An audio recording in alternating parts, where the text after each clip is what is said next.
Well, in the last lecture, we stopped at the terminologies that we'll use in the information security, such as asset, attack, control, safeguard, or countermeasure, exploit, exposure, and vulnerability. Okay. So this threat, subject, risk. So these are the terminologies that we'll continuously use in our entire syllabus and course. So we have seen clearly the difference between the vulnerability, threat, and attack. So vulnerability, presence of vulnerability may be a threat, but if it is exploited properly, then it will lead to a attack. So vulnerabilities will present in general in any of the application development because of the inherited weaknesses that have taken into the consideration in the application development, either in terms of use of the vulnerable libraries, vulnerable packages, or vulnerable third-party applications, maybe of any other reason. This vulnerabilities will inherit into the application development. So this is what we have seen in the last lecture. In today's lecture, we'll go for discussion on the threats of the network security, in what ways these threats will happen, because this course is designed for the layman. That means the one who don't have any knowledge in this course on the intrusion detection and prevention systems or network security. So I'm going to start from the basics and going to the higher level. Overview of threats to the network security.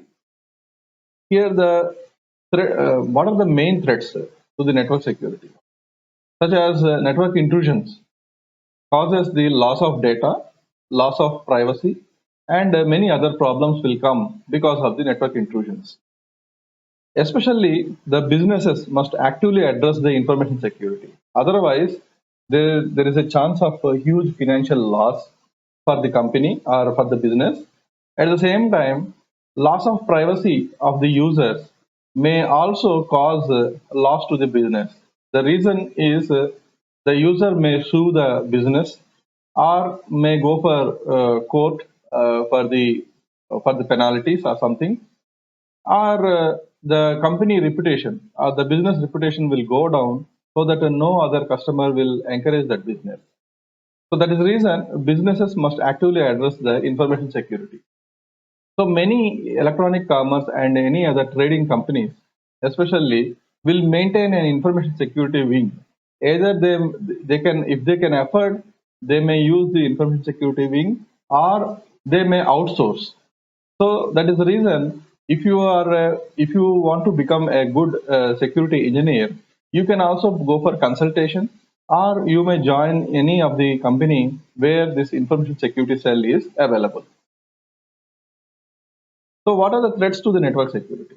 Knowing the type of attackers will help you to anticipate what type of network security threats that may pose to the organizational network.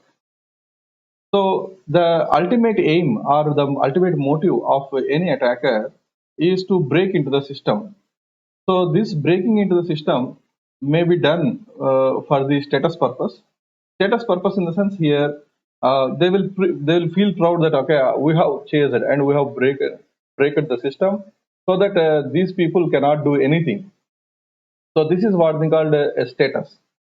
So next one is revenge. Revenge means maybe an old employee of the company, because of some personal grudge or some other thing, and maybe that employee may be a skilled person, but because of some mishandling or misuse activity, he may be thrown out, and because of some revenge or something, he might have planned the security threats, launching of security attacks on the organization network. Next one is financial gains. Obviously, the financial gain means like ransomware attacks and all are related to the financial gains. And next is the industrial espionage. Industrial espionage means an industry will, maybe a company or a business may hire some expert hackers to hack another business, so that that business reputation will go down, so that the the other businesses can flourish. So, like that, the industrial espionage, especially now, as you might have seen during this COVID-19 pandemic. So, this many attackers are trying to get the vaccination information of about the COVID-19. So they're trying to enter into the biotechnology labs servers, and they are trying to get the information about the vaccine of COVID-19. So this you might have seen because they want to get financial gain out of this industrial espionage. So this is what these are the motives behind the any network security threats to happen. So here, who are the one who are doing these particular things? Hackers attempt to gain authorized access to unauthorized resources, especially compromising the passwords, guessing the passwords, and sometimes circumventing the firewalls and other protective measures. So that means they will try to identify the methods by simply hitting onto the target that what are the weaknesses in the target. So they will try to design a script or maybe a program that will evade the firewalls and passwords and access controls so that the system can be compromised. Next is the illoyal, that is disgruntled employees. So these employees are some maybe the employees with some frustration and they left the company and they will do some misuse activity for the company. Usually unhappy over pre-received injustices, steal information to give confidential information to new employees, and when an employee is terminated, security measures should be taken immediately. So, what is the security measures? That is the reason whenever any employee is leaving an organization, his username, password, and email, all the other accounts will be suspended with immediate effect. And he will not be having provision for accessing the internet also in the organization immediately. So this will be happened because of the not to cause any damage or not to cause any loss to the company by sometimes some employees may do this kind of misuse activity. And one more thing is terrorists attack computer systems for several reasons, making a political statement, achieving a political goal, that is releasing the jailed comrades. Okay, these kind of things will be happened with the terrorists, causing damage to critical systems, disrupting targets' financial stability. All these are the main targets for the terrorists. So, government operations, a number of countries see computer operations as a spying technique. So recently, you might have seen in the United States how other country, our neighboring country, has kept the spies and getting information from the critical servers. So these are the government operations usually used to do. Next is malicious code, that is injecting of malwares and using the system well-known vulnerabilities to spread viruses, executable code that copies itself from one place to another. That means whenever any other device will come into the contact, automatically this virus will spread, automatically copies from one place to other place. Can be benign or harmful. Spread methods will be like this: running executable codes, sharing disk or memory sticks, opening the email attachments, viewing infected web pages. All these will cause sometimes virus into the system. And next one is worms create files that copy themselves and consumes disk space. So, like a desktop.ini or some kind of files will be there, which are usually worm files, which always spread themselves, copy themselves, so that the entire disk space will be occupied. Does not require user intervention to be launched. Some worms install backdoors also sometimes. A way of gaining this backdoor in the sense a way of gaining the unauthorized access to the computer or other resources, which are also called trojans, we can say.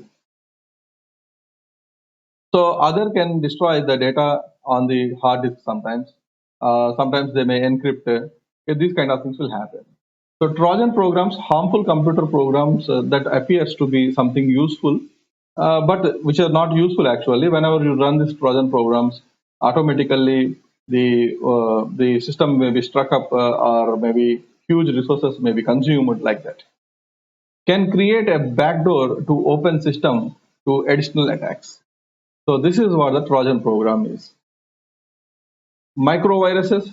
Micro is a type of script that automate repetitive tasks in the Microsoft Word or similar applications. So you might have seen macros that will be used in the MS Office and Excel. So especially these are the scripts which was written in the VB script or maybe any other scripting language can be used. However, mostly they are written in the VB script.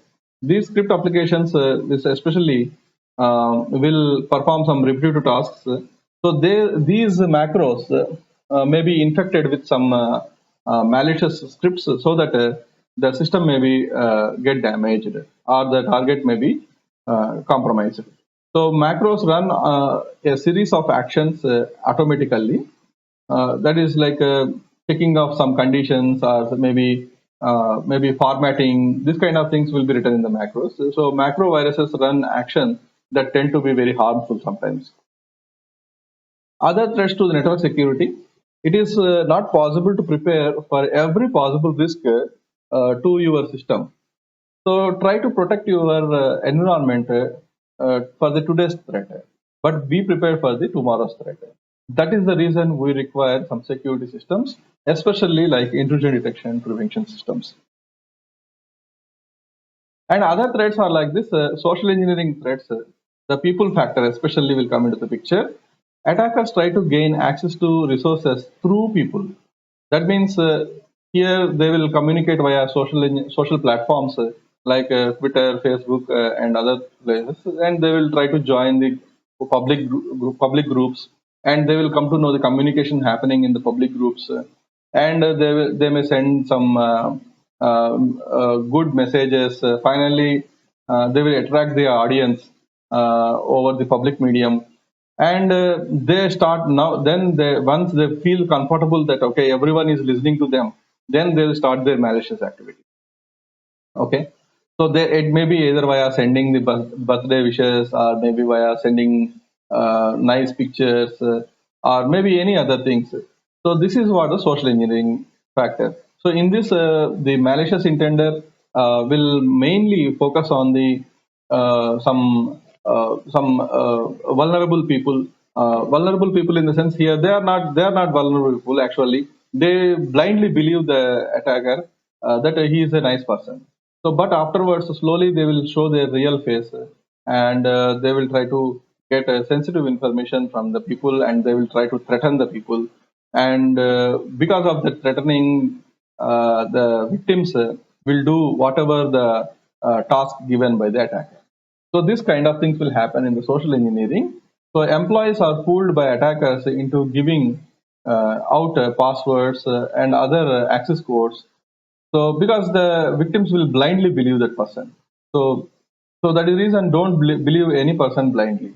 So in general, especially in the social media and all, you never believe any person unless until you know him personally. So to protect against employees who do not always observe accepted security practices, organization need a strong and consistently enforced security policy and rigorous training program to curb this kind of activities. So that is the reason many of the IT organizations will ban the social media in their organizations to use. We have seen so far. We have seen what are the different threats that are possible to target or to compromise any organizational network or a system. Now we'll see what are the security concerns from why these particular concerns, why this particular virus or worms or trojans and all will enter into the system. Okay, what are the root cause? So that we are going to see now. That is socket. So socket is a port number. Socket is a IP address plus port number. So because a computer will be having only one address, but on computer many applications will run. So how to address those applications? So here port number is combined with a computer's IP address that constitutes a network connection. This network connection is said to be a socket. For example, a computer wants to connect to HTTP service on computer B. Now, what it will do is computer A's IP address plus its HTTP port number, that is 8080. Okay, I like that. If it wants to communicate with HTTPS service, the port to be used is 443. So in these ports, there are predefined ports and user-defined ports. Predefined ports are from 1 to 1023. Okay, that is first 1024 ports are user predefined ports. That means these ports should not be used for the application development. The rest of the ports are user-defined ports. That means users can use any of the port for their application development. That means the predefined ports will be used by the system itself. So attackers software looks for open sockets especially. That means these ports can be closed or opened. It is just like whenever you have studied the microcontrollers or microprocessor. If you don't want to receive any signal in the microcontroller or microprocessor, what you will do? Usually, you will disable that particular pin. Whenever you disable the pin, then you cannot receive any input or interrupt. In the same way, here also, if you don't want to receive any service or any service request to a particular application, then it is always recommended to close that port. Okay, if you close the port, then the service cannot be offered by the system for a particular application. Like that, if you open the port, automatically the services are welcome. That is, requests are welcome. So attacker software always looks for the open sockets. So open sockets are invitation to be attacked. Sometimes sockets have exploitable vulnerabilities. The reason is the socket will be binded by an application, and that application will run. But if the application is having vulnerability, obviously the binded port, if it is opened, then it is a simple welcome for any hacker to attack the computer. So that is the reason always you should be very careful whether the running service should not have any vulnerabilities. Hypertext Transfer Protocol uses port 80. HTTP is among the most commonly exploited services. That is the reason you might have seen in the previous lectures, the computer emergency response team has given that website defacements are having the statistics. If you look at the statistics there, the website defacement attacks are more compared to the remaining other attacks. The reason is many of the web applications or web pages are launched on web servers, and these web servers will use HTTP servers.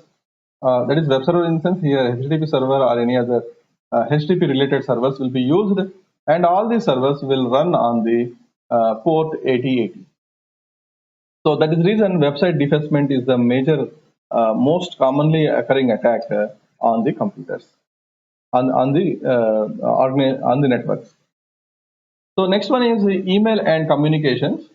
Home users who regularly surf the web and email and instant messaging programs are the main source for the attackers to target. Personal firewalls keep viruses and Trojan programs from entering a system. So always you are supposed to turn on your firewall so that you can avoid many viruses and Trojans to enter into the system. Open source application called Komodo. It is an internet security, is an example of a personal firewall program. Basically, if you can look at the ethical hacking course that I have completed in the last session, in that especially I have dealt with many open source tools. In that, many people, many attackers will use open source tool. Especially, I can say the beginners of the penetration testing or something will use the open source tools. But experts never use open source tools. Expert hackers will never use open source tools. They will develop their own scripts. Okay, because everyone knows the advantages and limitations of the open source tools. But they will write the scripts in such a way that even firewalls can be evaded, even IDPSs can also be evaded. In such a beautiful way, they will write the scripts. So a network intrusion that is increasing in frequency is in the use of scripts. Mainly till today, these scripts will be written in C programming only.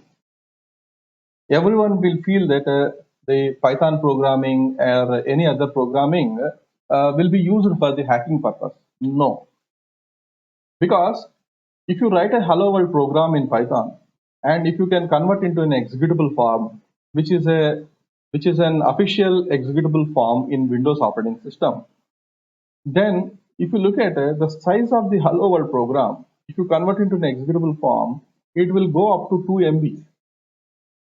But if you write a C program, the same code, if you write a C program and compile it, the executable file will be in the KB, maybe 1 KB, 2 KB. Always you need to have a small file size to inject into the target computer and to exploit. So because of this simplicity, till today, C programming is the most powerful programming for writing the attacker's own scripts. Okay. So the executable code attached to the email messages or downloaded files that infect a system. Again, it includes the scripts. And sometimes these scripts are very, very difficult for the firewalls and intrusion detection and prevention system to block all the scripts. Okay, because these scripts are very small in nature. They are of very small size. Okay, if the firewall or IDPS is so much powerful to detect, but they cannot detect a small, very fine grain pieces. So what the attacker will do is, even though assume that a script has been developed which is of around 2 KB or 3 KB, but still the attacker, what he will do is he will cut into pieces, or he will slice this script file into many small pieces and will send into the target system. Once it is entered into the target system, at the end on the target system, all these scripts will be assigned. All the divided scripts are assembled together and to become the main script. Okay, this technique will also be followed in writing the scripts. That is the reason it is very difficult for the firewalls and intrusion detection systems to prevent and block all the scripts. Specialty firewalls and other programs should be integrated with existing security systems to keep script from infecting a network. So how we'll do this for the web application? To secure web application, you need to have web application firewalls. Okay. To secure emails, you need to have email firewalls. To secure operating system firewalls. Like that, for every specialized service, there exists a specialized firewalls. So you may use such firewalls and to prevent these kind of attacks. So a specialty email firewall can monitor and control certain type of content that passes into and out from the network. The reason is attack may not happen from the outside. Attack may also happen from the inside also. So that is the reason in ongoing traffic and incoming traffic should be verified. So for that, this specialized firewalls will help us in identifying such scripts. Another major reason that systems are targeted, systems are compromised, is always on connectivity.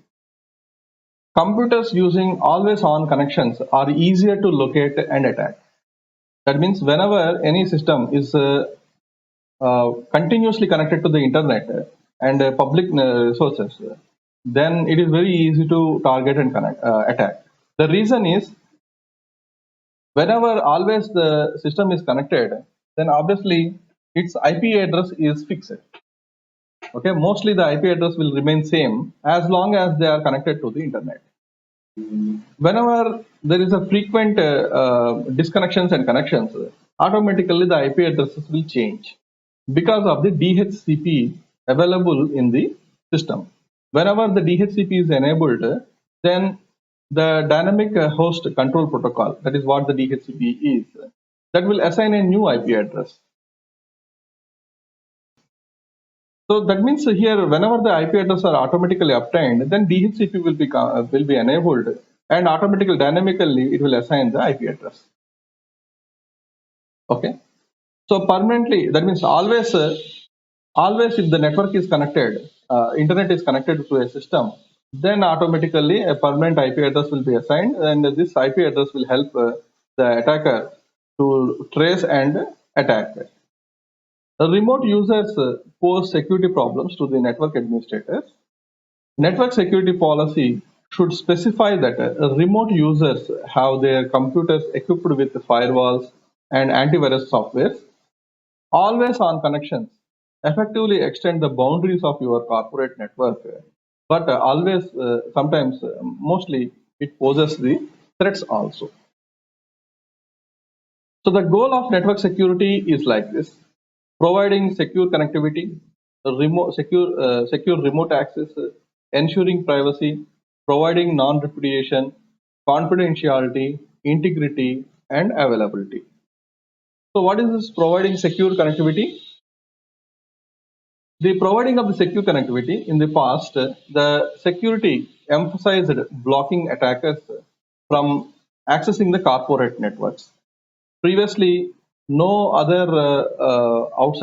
outsider should be in a position to connect with the corporate network.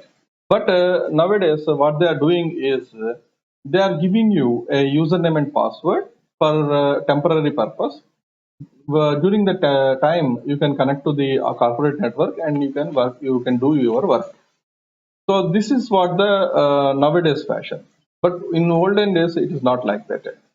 The reason is because of the security mechanisms that was developed. So the people are vigorously using the latest security methodologies for providing more services to the customers. It is just like if you enter into a hotel or somewhere, you may ask for the Wi-Fi and you may make use of the Wi-Fi and internet over there. So like that, nowadays the government of India is planning that Wi-Fi booths. Previously in my childhood, there will be telephone booths are there. So whenever you want to make an STD or ISO call, international call, then we'll go to the telephone booth there nearby, and we used to make the STD calls. So like that, here the Wi-Fi booths are planning by the government of India. That means if you want an internet, you can go to the Wi-Fi booth and you can pay something amount, and you can spend some that much GB which was given by them. So, but whenever this public and public Wi-Fi systems are used, then you should be very careful in handling the things. That is especially the electronic commerce or credit card or financial information must be kept secure whenever you connect with the public networks, and you should take care of these things to not to leak out in the public domain. So activities that are require secure connectivity are like this. Like as I told you, placing orders for Mercedes online, paying bills, accessing account information, looking up personal records, creating authentication information. All these require secure connectivity. But how this secure connectivity can be achieved? So one of the biggest security challenge is to provide secure remote access for the contractors and traveling employees.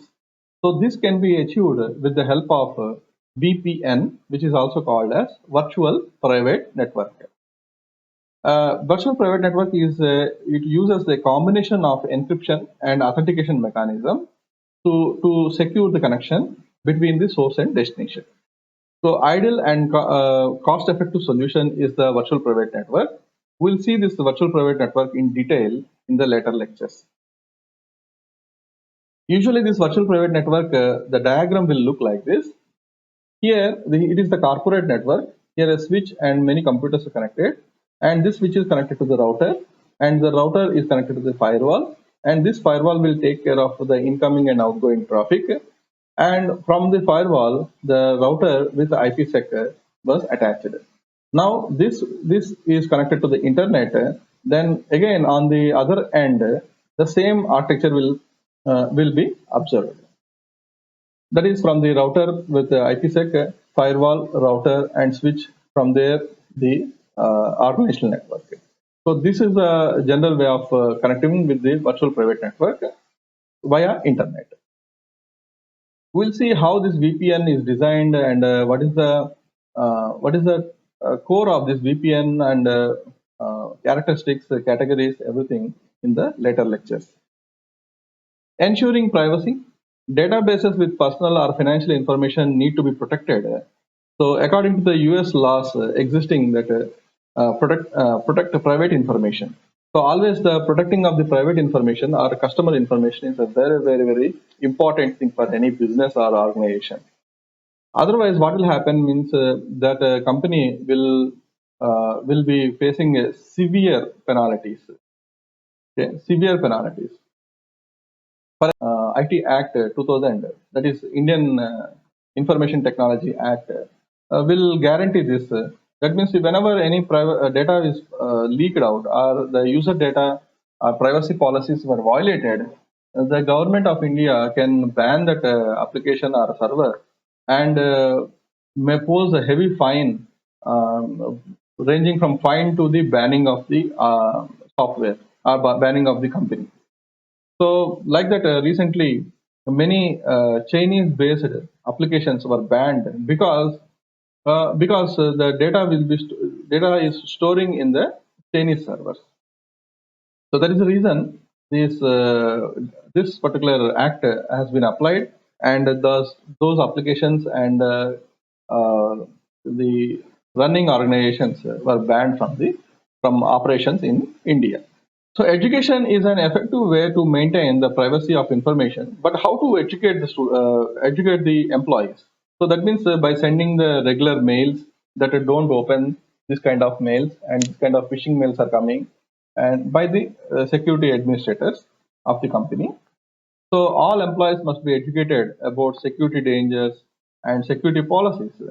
Employees are most likely to detect security breaches and to cause one. Sometimes they may accidentally do it without knowing it. So employees can monitor activities of their co-workers, so that this minimum education is required for the employees to not to open any dangerous mails or any other applications. Next one is providing non-repudiation. Non-repudiation is a capability to prevent a participant in an electronic transaction from denying that it performed an action.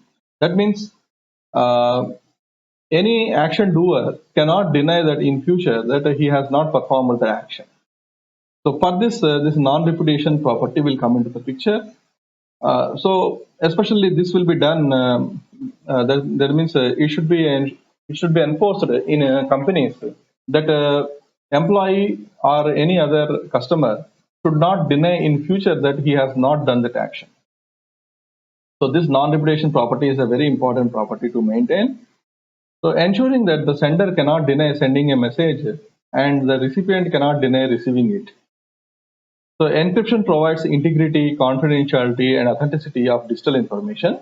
So encryption sometimes will also provide non-repudiation.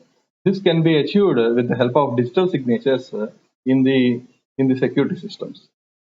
Non-repudiation is an important aspect of establishing trusted communication between the organization. So that is the reason, especially the digital signatures and are most popular, and digital certificates are also more popular in maintaining this non-repudiation. So that is the reason in Indian Information Technology Act, there is a special clause on special clauses and special rules are there how to use the digital signatures and digital certificates, and tampering of digital signatures and certificates. What are the penalties that can be imposed were clearly mentioned in the Indian Information Technology Act 2000 and Amendment Act 2008. And other features that is included with the network security are confidentiality, integrity, and availability. In the previous lectures also we have seen some information about this confidentiality, integrity, and availability. We'll see some more attacks that are mainly possible on the networks, and what are the how these particular attacks will happen, and what are the defenses, so that we can go further, that how in how many ways we can curb these attacks happening. Here are the most possible attacks on the organizational networks. First one is a denial of service attack. Denial of service attack is nothing but making a system to forcefully to deny any service. That is what they call denial of service attack. The traffic into and out of a network is blocked when servers are flooded with malformed packets, bit of digital information, which is called malformed packets, that contain false IP addresses, other harmful data, or other fake communications. So thereby the servers will stop responding. So actually, even a genuine request comes, the server cannot respond to that genuine request. A simple example is, as a person, if I ask you one question at a time, you can think of that question and you can give the reply. But if I ask two questions at a time, or two members ask a question at a time, then it is somewhat okay for you to remember both the questions and can answer. But assume that 5 to 6 members are asking the questions at a time, then you can hardly listen to one question. Sometimes you may not listen to any question. So that means here the traffic into and out of a network is blocked when servers are flooded with malformed packets. If many malformed packets are coming into the server, the responsibility of the server is to check the validity of the packet. If the validity is, if there is no validity, then it has to reply to that malforming. So like that, if many malforming packets are coming into the network, how many malformed packets it has to respond at a time? Whenever it is busy in the responding to this malformed packets, automatically even a genuine request come into the system cannot devote its time for answering the genuine request. Then it will look like a denial of service. That means for the sender will feel that the server is denying my request. So this is what we call denial of service. So this denial of service can be happened at various levels of the protocol stack, ranging from the physical layer to the application layer. Every layer this DOS attack can be performed. Here DOS attack is from one attacker to the one target. Where in case of distributed denial of service is nothing but many attacking systems, one target will be there. That is what is called distributed denial of service attack. So that is the reason this DOS attack is a very most commonly causing attack and a very dangerous attack because it can be performed at various levels of protocol stack. That means you may also block the physical layer, you may also block the digital data link layer, network layer, or application layer. You may attacker may poison the DNS, which is at the application layer. So all these things can be possible with the denial of service attack.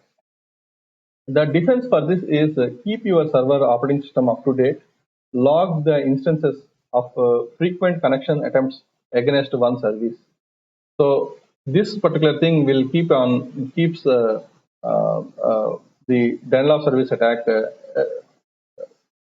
not to cause a denial of service attack. Here, what is the role of intrusion detection and prevention system? This IDSS will keep checking the logs of the operating system and also will keep checking the connection information and what you call improper connection information and connection informations from outsiders which are sending huge number of packets. Then IDSS will recognize these kind of things and will raise an alarm. So IDSS will also help us in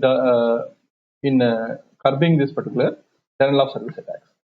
Next one is SYN flood, which is called synchronous flood.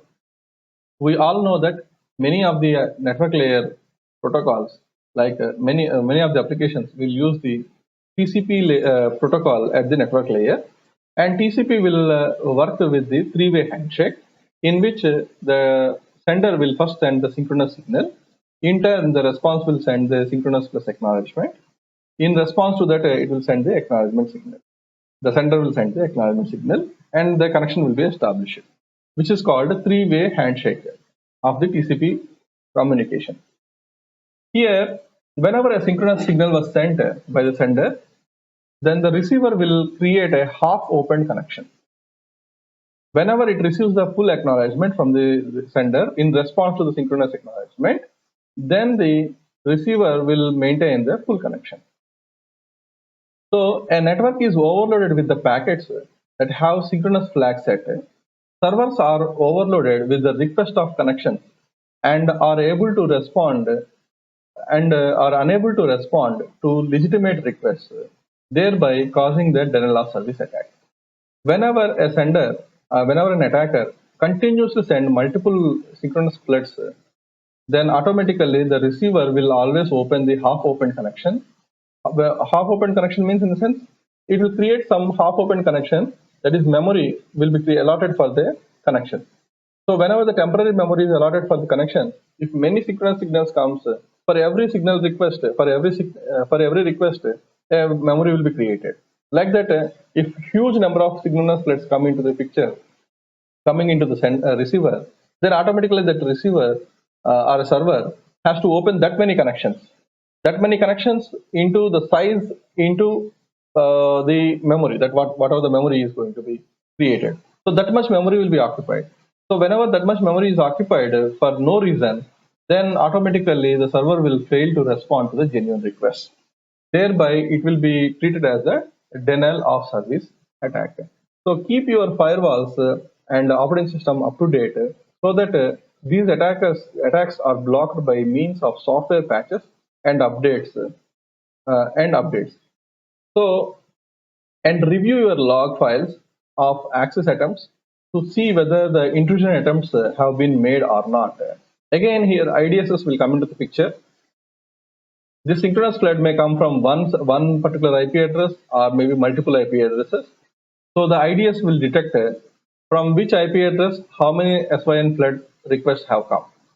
Thereby, immediately it will raise an alarm whenever you write a rule that if don't allow synchronous signals not more than 5 from every IP address, then automatically it will immediately raise the alarm that if it is crossed the 5 request files.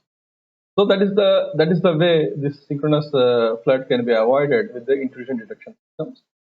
Next one is viruses. The network computers are infected by the viruses. So install antivirus softwares and virus definition up to date. So it is always recommended that try to purchase the operating system. Don't use the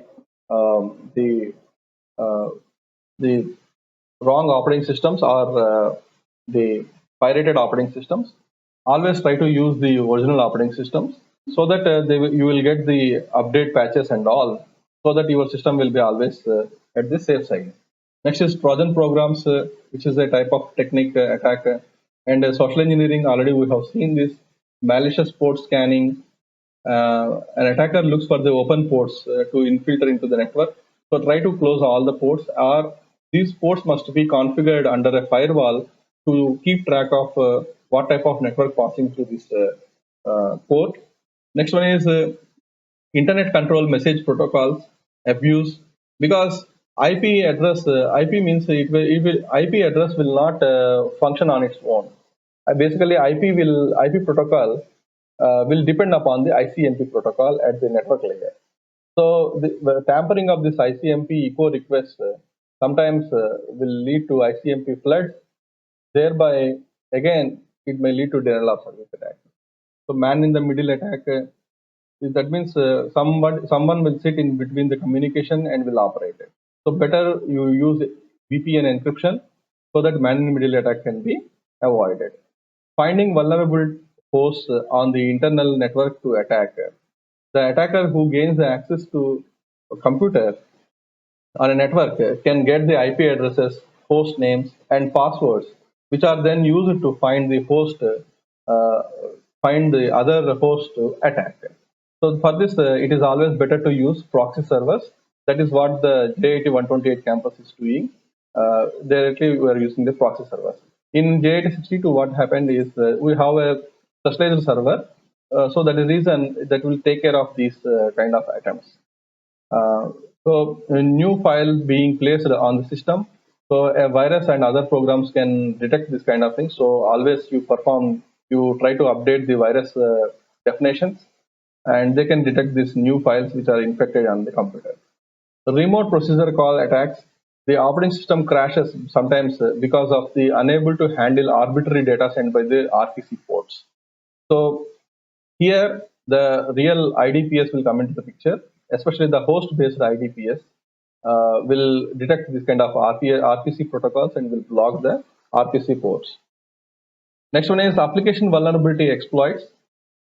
Basically, the attacker will try to identify the vulnerabilities such as unpatched or vulnerable client-side applications that can be invoked and can be misused by the browsers that are targeted, often by trusted websites converted into the malicious servers because of this attack.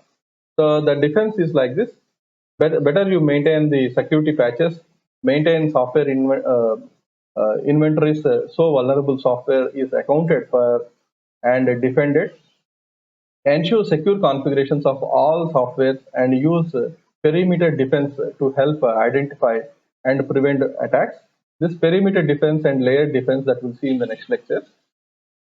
Web application attacks, especially like the SQL injection, FTP cross-site scripting, PHP file inclusion attacks are the most possible attacks on the web application. So for this, it is always better to use the web application firewalls that we'll see in the next lectures.